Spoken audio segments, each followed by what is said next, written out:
Shalom la gente, que abuelos bendigan el nombre de Yahshua. Hoy vamos a estudiar Hechos número 21. En este capítulo vamos a ver cómo Shaul, conocido también como Pablo, va a ir a Jerusalén y va a ser arrestado. Una turba lo va a rodear y va a desear su muerte. Van a intentar matarlo enfrente de todo de una división romana que lo va a proteger. Va a ser tanto el asunto que la división romana se va a ver forzada a cargarlo, a ponerlo sobre sus cabezas y llevárselo para poder así protegerlo y que no lo mate la turba. Se acusa a Shaul en este capítulo, los judíos ortodoxos en especial, de que él ha abandonado la Torá, que él ha abandonado la circuncisión y la ley dada de Yahweh a Moshe, lo cual es falso, y Shaul va a intentar demostrar que eso no es así. Mientras él intenta demostrarlo es cuando se va a dar todo este conflicto. En el 1 dice así: después de habernos separado de los ancianos de Efeso, nos hicimos a la vela y fuimos directamente hacia Cos. Al día siguiente fuimos a Rodas y de allí a Patara. Bueno, tenemos que Shaul está escribiendo lo que sucedió anteriormente, que estaba con unos ancianos. Los ancianos no necesariamente son personas de edad avanzada, se refiere a personas en sabiduría, bíblicamente hablando. Un anciano es una persona que estudia mucho, que busca mucho Yahweh, es un sabio en ese sentido, no necesariamente tenga canas. Y después de separarse de ellos de Efeso, dice que nos fuimos directamente hacia Cos y después de Rodas y de allí a Patara. Todos estos viajes los hacía Shaul en barco, ya que era, bueno, pues la manera más rápida de viajar. En el 2, al encontrar un barco que cruzaba a Fenicia, nos embarcamos y zarpamos. Al avistar Chipre, la pasamos a mano izquierda, navegamos hacia Siria y arribamos en Sort, porque allí era donde el barco descargaba. ¿Dónde es esto? Esto es en Tiro, la antigua Tiro. Aquí se escribe como Sort porque era la verdadera forma de pronunciarlo.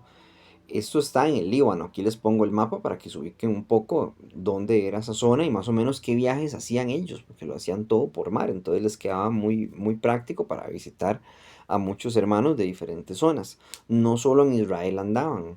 Los 12 especialmente eran Israel donde se concentraban, pero recordemos que después se le encargó a 7 más viajar a otros lugares. Entre esos estaba Esteban, que a Esteban lo mataron. Recordemos que a Esteban lo apedrearon y fue el primer mártir.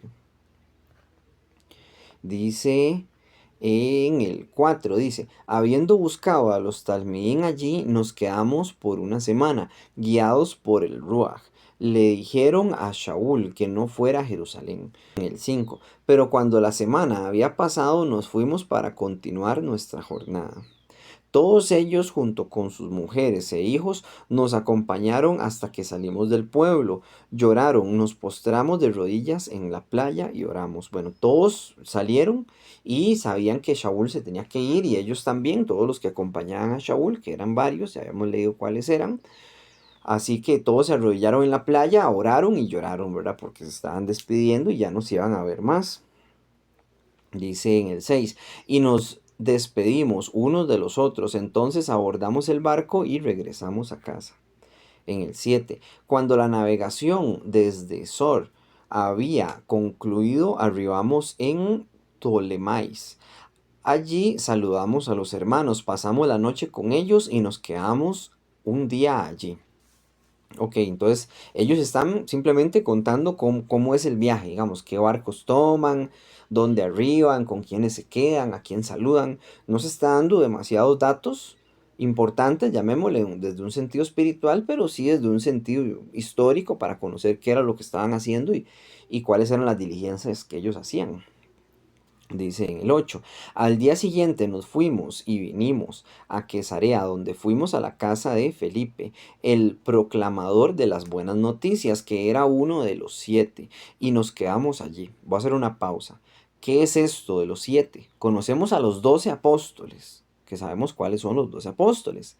De nuevo les digo, Pablo o Shaul, como realmente se llama, no era un apóstol.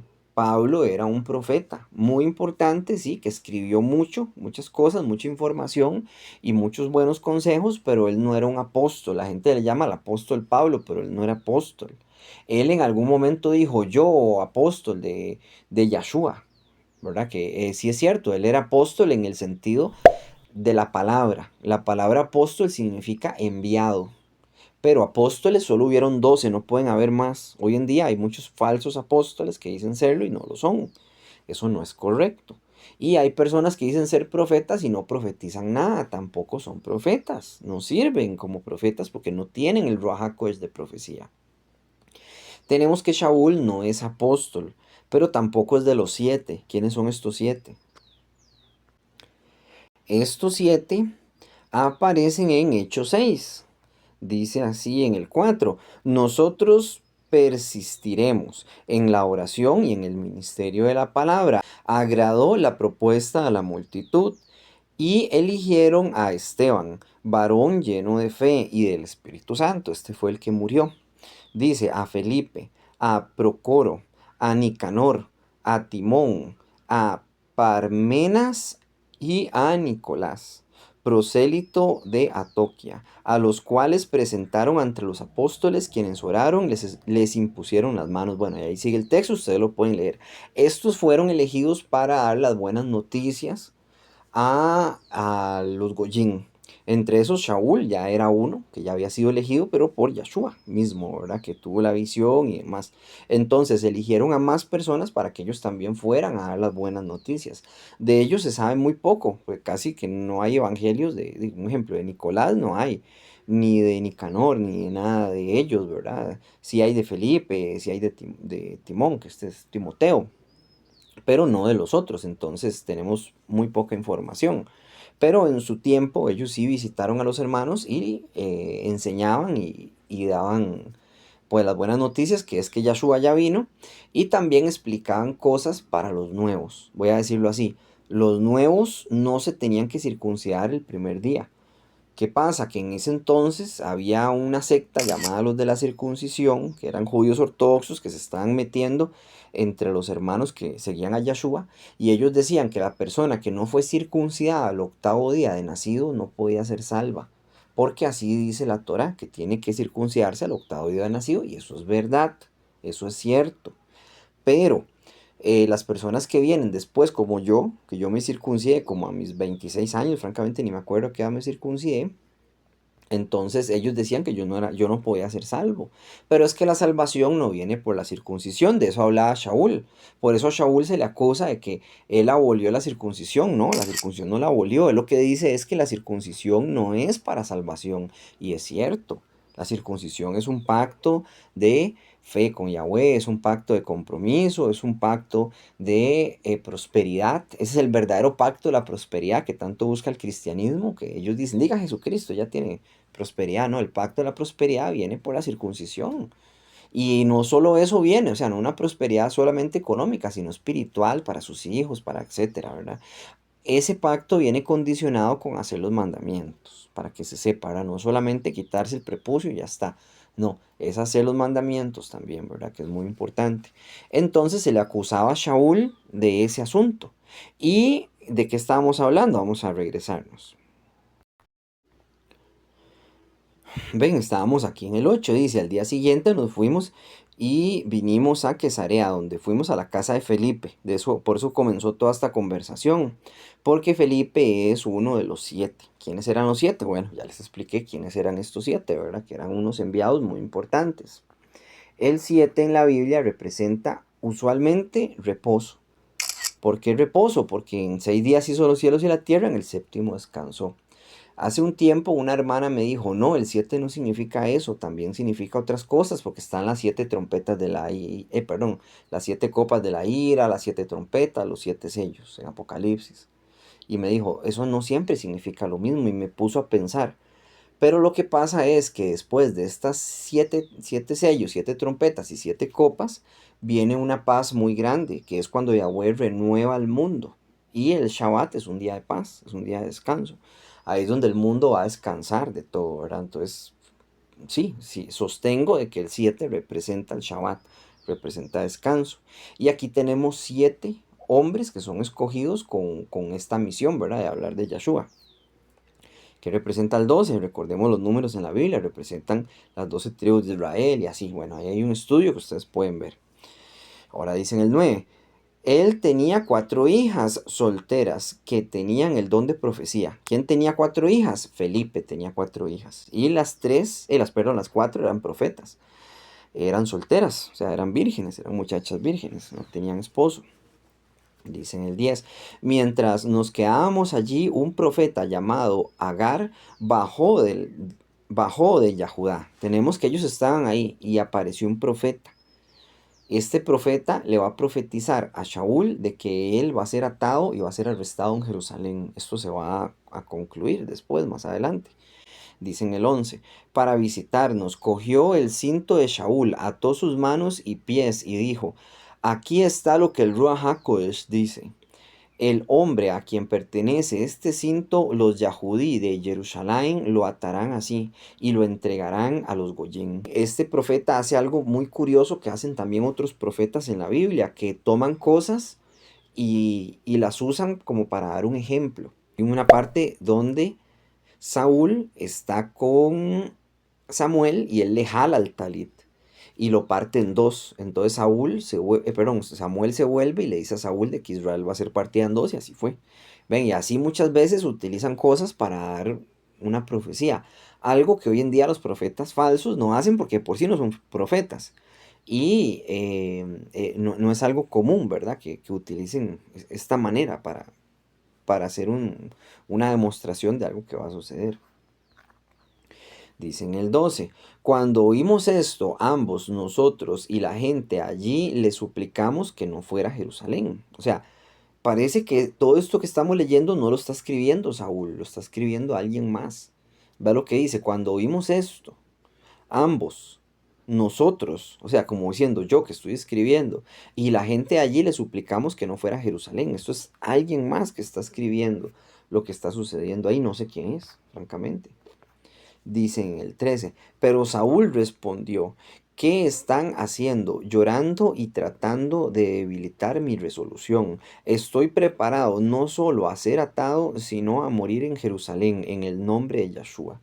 Saúl era súper valiente, era muy valiente. Él era de predicar en lugares donde él sabía que primero no le iban a recibir, después que ni le iban a escuchar y después hasta que lo podían matar. O sea, que era lo más importante.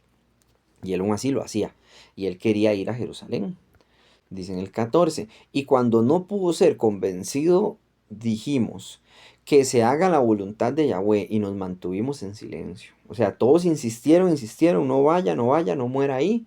Todos ya sabían que él iba a morir, desde antes le venían profetizando de que él iba a ir a Jerusalén y él iba a morir. Tras de eso llegó un profeta y le dijo, no vaya, se va a morir. Y le hizo esa alegoría de atarse las manos y los pies. Y aún así él no quiso, él dijo, yo me voy a ir a morir a Jerusalén por amor a Yahshua. Dice en el 15, así que al término de nuestra estadía empacamos y subimos a Jerusalén. En el 16, y con nosotros fueron algunos de los Talmín de Quesarea. Ellos nos llevaron a la casa de un hombre con el que nos íbamos a hospedar, Naasón de Chipre, quien había sido un talmidín desde los primeros días. Tenemos que este Nazón siempre estuvo con ellos desde los primeros días. Y se hospedaron ahí. Dice en el 17, en Jerusalén, ok, aquí ya están en Jerusalén. Los hermanos nos recibieron con mucho calor. Al día siguiente, Shaul, el resto de nosotros, entramos a ver a Jacob y todos los ancianos estaban presentes. En el 19. Después de saludarnos, Shaul escribió en detalle todas las cosas que Yahweh había hecho entre los Goyim por medio de sus esfuerzos. Ok, Shaul está contando todo lo que había sucedido, todos los viajes que habían tenido y los milagros que habían visto, cómo Yahweh había estado con ellos. Dice en el 20, al oírles alabaron a Yahweh, pero también le dijeron, tú ves, hermano, cuántos cientos de miles de creyentes hay entre los Yahudí y son celosos de la Torá. O sea, le están diciendo a Shaul, aquí tenemos muchos judíos que son muy celosos de la Torá. Dice en el 21, ahora lo que a ellos les ha dicho acerca de ti es que tú estás enseñando a todos los judíos que viven entre los Goyim, que apostaten de Moshe, diciéndoles que no sometan a la Brit Milá a sus hijos y no seguir las tradiciones. Recuerden que están las tradiciones de los judíos, no la Torá. La tradición judía, un ejemplo, dice que hay que lavarse las manos todas las mañanas con un tazón, que el tazón tiene que ser agua recogida de un río, desde la superficie de un río, y que hay que hacer una oración y y un montón de tonteras. Ellos tienen sus inventos, sus imaginaciones, no la Torá. La Torá es lo que Yahweh dijo y estableció para siempre, que no podemos quitarle ni una letra, porque es pecado, ni añadirle letras, porque también es pecado, mucho menos mandamientos, palabras, etcétera. Y está la tradición de los judíos, la Jalá, que llaman hoy en día Jalá. Eso no nos interesa a nosotros. Nosotros nos interesa hacer la Torah y seguir a Yahshua. Eso es todo lo que tenemos que hacer. No es difícil, es fácil. El que se quiera complicar la vida, que se meta en el judaísmo. Que se ponga a hacer las oraciones católicas, voy a decirlo así, pero no son católicas, son judías, pero son igual. Es la misma cosa, son oraciones católicas, pero en vez de ser católicas son judías y sus rezos y toda su hechicería y toda su locura. Yo no se los recomiendo, pero se los estoy diciendo desde antemano. Tenemos que los Talmidim, los 12, le están diciendo a Shaul que los judíos dicen que Shaul está aboliendo la Torá y que está aboliendo la circuncisión, y no es así. Una persona nueva no va a circuncidarse. Una persona que tiene 1 año o 2 años estudiando Torah es posible que no se vaya a circuncidar.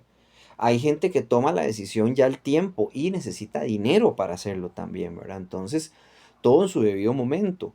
Yo no le voy a exigir a alguien que está estudiando conmigo desde el primer día que se circuncide. O sea, yo le voy a decir, hágalo, es bueno, sí. Es una bendición, claro, siempre y cuando haga la Torah, pues si no la hace, de nada le sirve. Si está violando el Shabbat, está comiendo cerdo, está adulterando, está de borracho, está etcétera, no le sirve circuncidarse. Esa persona, yo mejor le digo, espérese a que esté bien parado y después lo hace, para que no blasfeme, ¿verdad? No ensucie esa bendición. Entonces esto le están diciendo los judíos, de que supuestamente no, él está diciendo esas cosas, pero es mentira. En el 22, que entonces lo que debemos, ¿qué es entonces lo que debemos hacer? Ellos en verdad se enterarán que has venido. O sea, los judíos se van a dar cuenta de que Shaul anda por ahí y ya lo querían matar en otros lugares, todavía más en Jerusalén. Dice en el 23, por lo tanto, haz lo que te decimos. Tenemos 4 hombres que están haciendo voto. Vea, están los apóstoles.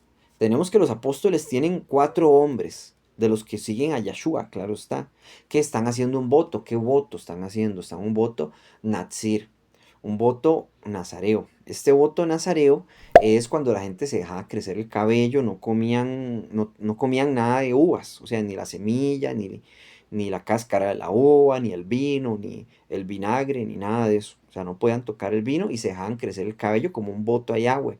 Después del tiempo que ellos hayan votado, digamos, por hacerlo, digamos que 5 meses, 1 año, 2 años, 10 años, no sé, lo que ellos hayan puesto en su tiempo, ellos se rasuraban y llevaban el cabello al templo y pedían algo a Yahweh, ¿verdad? O qué sé yo, perdón, o que alguien se sanara, o etcétera. Pedían algo. Entonces, ¿qué es lo que va a pasar? Que Shaul va a acompañar a estos 4 hombres y les va a pagar todo lo correspondiente al voto. Entonces, así los judíos ortodoxos lo van a ver y van a decir, este hombre si hace la Torah, está pagando un voto Natsir, o sea, no está aboliendo la Torah, esa era la intención de ellos al hacer esto. Vamos a seguir leyendo, dice el 23 de nuevo, por lo tanto, haz lo que te decimos. Tenemos 4 hombres que están haciendo voto. En el 24, llévalos contigo, purifícate con ellos y paga los gastos relacionados a rasurar sus cabezas. Entonces todos comprenderán que no hay fundamento a los rumores que han dicho acerca de ti, sino que, por el contrario, tú mismo te mantienes en línea observando la Torá. El que no me cree lo puede buscar en Biblia Cristiana. Va a decir, te mantienes observando la ley. Ahora les pregunto, ¿se abolió la ley o no se abolió la ley? Si se abolió la ley, Shaul en el versículo 25 va a decir, ¿para qué yo voy a hacer eso si ya se abolió la ley? Vamos a leer eso en el versículo 25. Shaul se va a negar y va a decir, de ninguna manera yo voy a hacer, voy a pagar los votos de estos que se quieren rasurar la cabeza, que hicieron este voto Natsir, como Sansón, que tenía ese voto Natsir desde que nació. Yo no voy a hacer eso, ¿para qué? Ya se abolió. Ya podemos adulterar, ya podemos ser borrachos, ya podemos robar, ya podemos no circuncidarnos, ya podemos comer chancho. ¿Para qué voy a hacer yo eso? Eso es lo que vamos a leer en el próximo versículo. O vamos a leer de que Shaul va a hacer lo que le están diciendo los apóstoles para que los demás vean que él hace la ley y que él no ha abolido la ley. Es que la gente no sabe leer. O sea, es muy lamentable, no saben leer. Shaul nunca abolió la ley, no tiene poder para hacerlo. Si lo hubiera hecho, que no lo hizo, no tiene poder. Es imposible que un siervo le pase por encima al todopoderoso creador de cielos y tierras que puso una ley para siempre y por siempre y que diga voy a quitar todo esto. O sea, jamás, eso no lo hizo Shaul, sería una blasfemia total. Y esa confusión tan grande la tiene el cristianismo y el judaísmo ortodoxo. Ahora vamos a leer en el 25 que dice. Sin embargo, en lo que se refiere a los Goyim, que son los incircuncisos, que han venido a confiar en Yahshua, todos nos unimos en escribirles una carta con nuestra decisión de que no observen tales cosas, excepto que se abstuvieran de los sacrificados los ídolos, de sangre, de estrangulado y de fornicación. Punto. Aquí vamos a hacer otra pausa más. Vamos a explicar algo que confunde a mucha gente. Van a decir, bueno, sí, la ley para los judíos nada más, las demás tribus no, como si solo existiera la tribu judía. Recuerden, existen 12 tribus en Israel. Son 12, no una tribu que se llama judíos, no, hay 12 tribus en Israel. Entonces la gente dice, bueno, entonces la ley para los israelitas, para las 12 tribus, pero los goyim no, los incircuncisos no. Bueno, eso está más que explicado, ya lo hemos visto en otros capítulos, pero lo vamos a retomar aquí, porque aquí se está hablando de que ellos no hagan eso, o sea, que ellos no se circunciden. Ya les expliqué yo que el primer día uno no se puede circuncidar. ¿Por qué? Porque está empezando. Uno está empezando. ¿Qué escribieron los apóstoles y qué escribieron estos 7 que eran los enviados a ellos? Bueno, que se mantuvieran alejados de sangre. Que esto de sangre es no cometer un homicidio, o puede significar también que es no comer sangre, como lo interpretan muchos, pero pareciera que habla de homicidios. Dice, de los sacrificados los ídolos. Las personas hoy en día tienen ídolos, los católicos, los cristianos, todos tienen sus estatuas, si no sus estatuas el pastor, que lo ven como un ídolo, como un dios y demás. De estrangulado, que esos son animales que han muerto de manera natural, digamos. O sea, el animal hay que sacrificarlo y desangrarlo y demás para comerlo. Y de fornicación. ¿Por qué todo esto? Porque todo esto los pone impuros, los pone inmundos. Y esto les impide entender la Torá. Un ejemplo, si usted come cerdo, le impide entender la Torá bien. ¿Por qué? Porque está contaminado. Si usted está en fornicación, también. Si usted está adorando ídolos, también. Está bajo una ceguera espiritual. Ven, entonces, todo esto que entra al cuerpo lo contamina. Lo contamina desde un sentido espiritual. Entonces, por eso es que no debemos hacer estas cosas. Y aquí se va a levantar un cristiano y va a decir, Yahshua en una parte dijo, lo que entra en el cuerpo sale del cuerpo y se va a la letrina. Ok, ¿a qué se refiere con eso? Se refería al lavado de manos que le estaba explicando al principio. Que eso hay un video, por cierto, de ese lavado de manos tan famoso, que los judíos ortodoxos lo usan mucho. Y nosotros no debemos participar de esa hechicería tampoco, pero bueno, eso es otro asunto. Ahora, sí, es cierto, los 12 habían dicho que a los nuevos que no se circuncidaran, pero no para siempre, o sea, era mientras empezaban, ¿verdad? Esto no se abolió, que quede muy claro. Y ya lo hemos visto en muchos otros textos, que no se abolió, que Shaul más bien él mismo dice, ¿por qué me acusan de que yo abolí la circuncisión si más bien yo mismo la enseño? O sea, ahí están los textos, ¿verdad? Ahí se los pongo desde una Biblia cristiana. Dice en el 26, al día siguiente Shaul llevó a los hombres, se purificaron junto con ellos. O sea, ok, se hizo la Torá, Shaul la está haciendo, está siguiendo los pasos de la Torá. Se purificó junto con ellos y entraron en el templo. No que el templo se abolió, que el templo era yo. El templo soy yo. entonces deme el diezmo a mí. No, no es así. Ahora el templo somos nosotros. No, el templo es el templo. Nosotros somos templo del Espíritu Santo, pero no somos el templo. El templo es el templo, punto. No se puede quitar el templo. De nuevo, se purificó junto con ellos y entraron en el templo para dar constancia del cumplimiento del periodo de purificación. O sea, están cumpliendo con un mandamiento. Y la ofrenda que tendría que ser hecha por cada uno de ellos. Ok. Dice en el 27, los 7 días estaban por cumplirse. Eran 7 días de purificación. Cuando alguno de los judíos no creyentes de la provincia de Asia lo vieron en el templo, alborotaron a toda la multitud y lo agarraron. Ok, tenemos que hubo un judío que vio a Shaul, lo reconoció y dijo, este es Shaul, vamos a matarlo. Y alborotó a todos y todos llegaron a agarrar a Shaul y lo querían matar. Dice el 28, ellos gritaban, hombres de Israel, ayúdennos. Este es el hombre que por todas partes enseña a todos, cosas contra el pueblo, contra la Torá y contra el lugar Kadosh. Están acusando a Shaul de que él está en contra de la Torá y del lugar Kadosh. El lugar Kadosh es el templo. Les voy a decir una cosa, los cristianos y algunos de nuestros hermanos que están estudiando raíces hebreas, que dicen en voz alta, ahora yo soy el templo, ¿no están en contra del templo? ¿No es un crimen eso? Claro que es un crimen. Eso es un crimen, eso no se puede decir. El templo hoy en día no está, pero cuando se levante no podemos decir esas cosas. Y me dirán, bueno, pero es que lo va a manejar el judaísmo ortodoxo, que lo maneje. Ya eso es pecado para ellos, pero no para nosotros. Nosotros tenemos que cumplir con lo que corresponde, con el diezmo para el templo, con ir al templo, con ir a ciertas fiestas al templo, como en Pesach y demás, con presentar las ofrendas. Pero es que nuestra ofrenda es Yeshua, Yeshua es perfecto, Yeshua es el Cordero que quita los pecados del mundo, sí, es verdad, pero las demás cosas hay que hacerlas también, no se han abolido. Dice en el 29, ellos habían visto previamente a Trofimo de Efeso en la ciudad y asumieron que Shaul lo había traído al templo.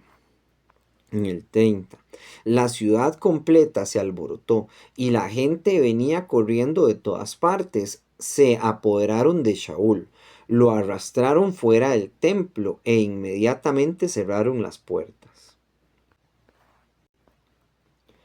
Vamos a ver, en el 31 dice, pero mientras intentaban matarle, se le avisó al comandante del batallón romano que toda Jerusalén estaba alborotada. Cuando se dan estos alborotos tan grandes, los romanos tenían que llegar con un escuadrón grande, con espadas, escudos, lanzas y demás, a calmar la situación, porque los verdaderos dueños de Jerusalén y de Israel eran los romanos. Entonces ellos tenían que poner orden, tenían sus soldados y tenían sus generales y su corte. Su corte era la única que podía darle muerte a alguien. No podía hacerlo los judíos de ningún tipo, por ninguna ley. Tenían potestad para darle muerte a alguien. Entonces la corte romana era la que mandaba. Dice en el 32, él inmediatamente ordenó a los oficiales y soldados fueran corriendo sobre ellos. Tan pronto vieron al comandante, dejaron de golpear a Shaul. Ok, aquí lo tenían todo golpeado a Shaul. Ya lo habían apaleado. Rápidamente llegaron estos soldados romanos, bueno, no sé qué tan rápido, y pararon un poco el alboroto. Dice en el 33, entonces el comandante se acercó, lo arrestó y ordenó que no lo ataran con 2 cadenas. Preguntó quién era y qué había hecho. Le están preguntando a Shaul que por qué lo habían golpeado y qué había hecho, ¿verdad? Dice el comandante romano. Recordemos que Shaul es romano. A Shaul no lo pueden golpear así la gente. O sea, tienen un poder y tiene una protección de Roma. Shaul, a pesar de que sí, era judío, judío religioso, él era de la tribu de Benjamín y él tenía su corazón en Yahweh desde muy joven, a pesar de que no aceptó a Yeshua, él tenía siempre su corazón en Yahweh, en la Torah, pero sí tenía ciudadanía romana desde el nacimiento, entonces tenía un poder. Él era de la casa de Paulos, por eso le dicen Paulo, Paulo de Tarso, no, él es Shaul, Pablo de Tarso. Pablo es una casa, es como decir un apellido, por decirlo así, pero no es un apellido, es como un poder. Y es un poder pequeño, pero era un poder. Dice en el 34, cada uno en la multitud gritaba algo diferente, así que como no podían averiguar lo que había sucedido a causa del alboroto, ordenó que lo llevaran a los cuarteles. Ok, entonces este hombre está rescatando a Shaul y lo está llevando a los cuarteles, este comandante romano, para que no lo mate la multitud, porque la multitud todos gritaban cosas distintas, entonces no se sabía cuál era el crimen y tenía que ser juzgado según la ciudadanía romana. Dice en el 35, cuando Shaul llegó a las gradas, en realidad tuvo que ser cargado por los soldados, porque la turba se había puesto tan salvaje, o sea, todos se pusieron muy salvajes, querían matarlo ahí mismo, y los soldados tuvieron que alzarlo y ponérselo así sobre la cabeza para poder protegerlo, porque ya era imposible. Vamos a ver. En el 36, la multitud le seguía gritando, mátenlo. Todos querían que lo mataran. En el 37, cuando estaban por meter a Shaul en los cuarteles, él dijo al comandante, ¿está bien si digo algo? El comandante le dijo, ¿tú sabes griego? O sea, él se sorprendió. El comandante creía que Shaul era otro hombre. No sabía que era Shaul ni por qué lo estaban juzgando. Él va a pensar que es otra persona. Ahorita vamos a ver lo que le va a decir, pero se sorprende porque sabe griego. Y un hombre que sabe griego es un hombre estudiado, es un hombre con cultura. Entonces él le dijo en griego que le diera un momento, ¿verdad? Para hablar. Dice en el 38, dime, ¿no eres tú aquel egipcio que trató de empezar una revolución hace un tiempo y condujo a 4000 terroristas armados al desierto? Le está preguntando el comandante. ¿Usted no es un árabe que una vez hizo un alboroto y se llevó a 4000 hombres y los puso en el desierto y iba a hacer una guerra? No, no es él, o sea, no es él, él lo está confundiendo el comandante. Dice en el 39, Shaul dijo, yo soy un judío de Tarso, en Cilicia, ciudadano de una ciudad importante, y te pido permiso para hablar al pueblo. Y ya en el 40 para finalizar, dice así, habiendo recibido permiso, Shaul se paró en las gradas e hizo una señal al pueblo con su mano. Cuando finalmente se tranquilizaron, se dirigió a ellos en hebreo. Ok, vamos a hacer aquí una pausa porque por si aquí ya termina el estudio. Pero vamos a ver el discurso que dice Shaul en el próximo capítulo, cómo él va a la corte romana, qué es lo que sucede ahí. Todo se va a poner muy interesante. Aquí Shaul no muere, ¿verdad? Shaul va a morir años más tarde, él va a ser decapitado por Roma. Él, al ser un ciudadano romano, él no puede ser muerto como mueren los judíos de la época. Los judíos de esta época, por desgracia, eran quemados vivos. Era una cosa espantosa, algo horrible. Y también los lanzaban a las fieras, que eso eran los leones. Los tiraban a los leones y los leones se los comían y ellos se reían. Eran como circos. Hay un libro que se llama El espejo de los mártires que cuenta todo eso. Está en audiolibro también, por si lo quieren buscar ahí en YouTube, ahí lo pueden encontrar. Cuenta varias cosas sobre este asunto. A Shaul, como él era ciudadano romano, él no podía ser torturado de esta manera. Entonces se lo llevaron a un sitio y ahí le cortaron la cabeza, ¿verdad? A un sitio específico. Dice que la cabeza, según la historia, ¿verdad? No digo que así sea porque no está registrado en la Biblia. Dice que rebotó 3 veces en el piso la cabeza cuando cayó. Y esto hizo que salieran 3 manantiales de ahí. Lagos pequeños, digamos, brotó agua pues de esos 3 lugares donde rebotó, pero eso es lo que cuenta la tradición. No sé realmente si eso sucedió así de esa forma, pero sí sabemos que Shaul iba a ser asesinado. Shaul lo sabía también. Y él en la última carta hace como una despedida porque él sabe que va a morir. Él dice que él hizo la buena batalla, que él corrió la buena carrera. Él cuenta que todo lo hizo por amor a Yahshua y que se siente satisfecho. En Apocalipsis vemos que las personas que siguen a Yahshua también van a ser decapitadas, va a ser lo mismo. Entonces, pues preparémonos. No sabemos qué va a pasar, ¿verdad? Que Yahweh nos proteja y nos bendiga. Puede que no nos pase nada, que Yahweh igual nos proteja. Van a morir algunos, no todos, claro está. Entonces hay que estar en oración y pedirle a Yahweh fuerza, valentía, no claudicar nunca, no alejarnos de la Torá, hacer los mandamientos, hagan todos los mandamientos, todos, no dejen ninguno por fuera. No digan blasfemias como que la ley se abolió, yo no me circuncido, la circuncisión ya no. No hagan esa maldición para ustedes, no lo hagan por amor a ustedes mismos y por amor a Yahweh. Y para no ensuciar su palabra, ¿verdad? Nosotros no tenemos que dar ese mal ejemplo. Bueno, una oración corta. Bendito seas tú, Yahweh, que nos das este tiempo de estudio. Bendito seas tú, Yahweh, y tu nombre por estar con nosotros, por cuidarnos, por protegernos. Te pido por la Quejilae, por amor a la verdad. Multiplícanos, mi Señor, que seamos cada día más, te amemos cada día más. Haznos más inteligentes y más valiosos, instrumentos útiles en tus manos, mi Elohim Yahweh. Toda la gloria sea para ti, mi Señor. Amén. Los dejo con una canción nueva que se llama Rahim. Rahim significa misericordia en hebreo. Espero que les guste.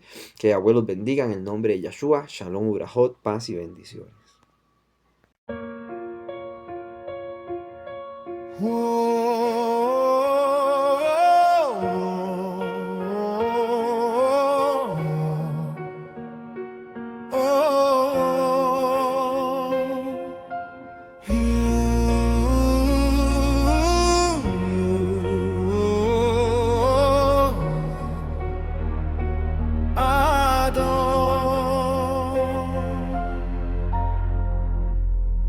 Rahem Yahweh Elohim, por favor ten Rahem, Rahem por mi alma, por favor ten Rahem, por mi gente y tu pueblo ten Rahem, Rahem,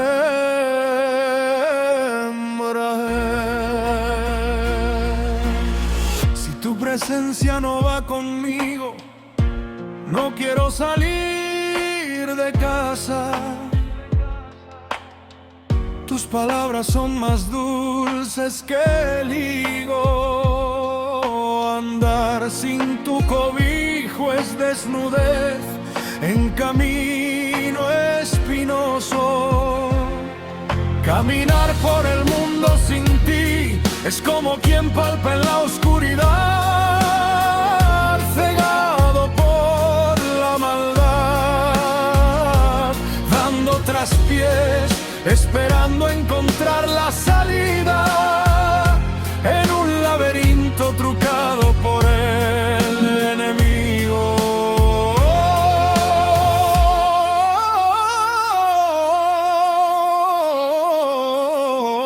No, rompecabezas que no calza, juego amañado, demasiado dañado para ser ganado, suelo resbaloso y tortuoso que a los ojos de todos parece hermoso, pero en realidad es en demasía gravoso.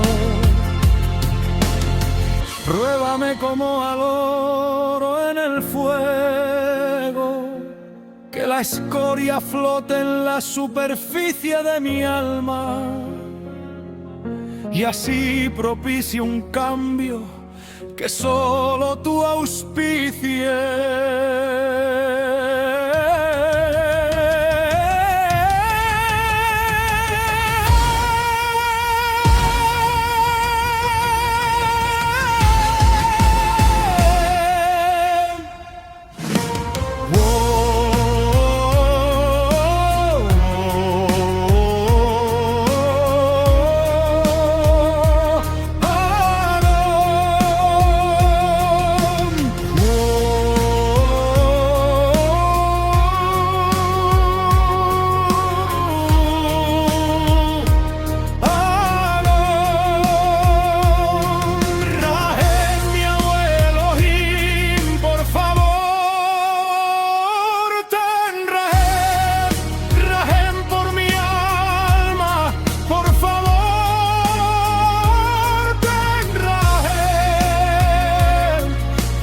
misericordia de la vergüenza que voy a admitir.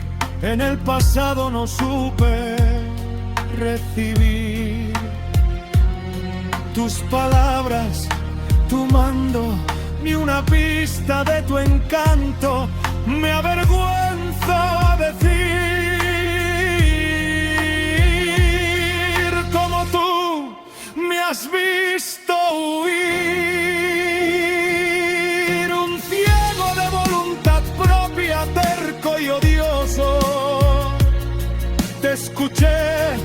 y me sentí defectuoso. Por eso hoy te llamo y clamo y te clamo que de mí tengas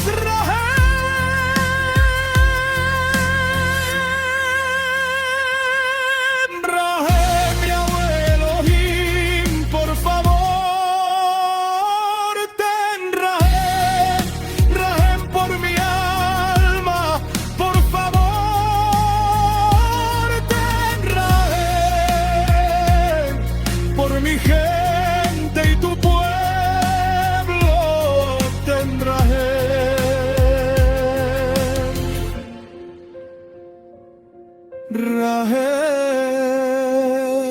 Rahem, Rahem.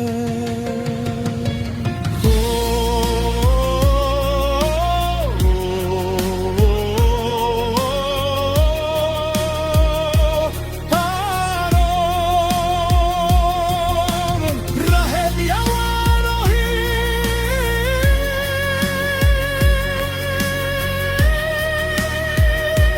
por favor,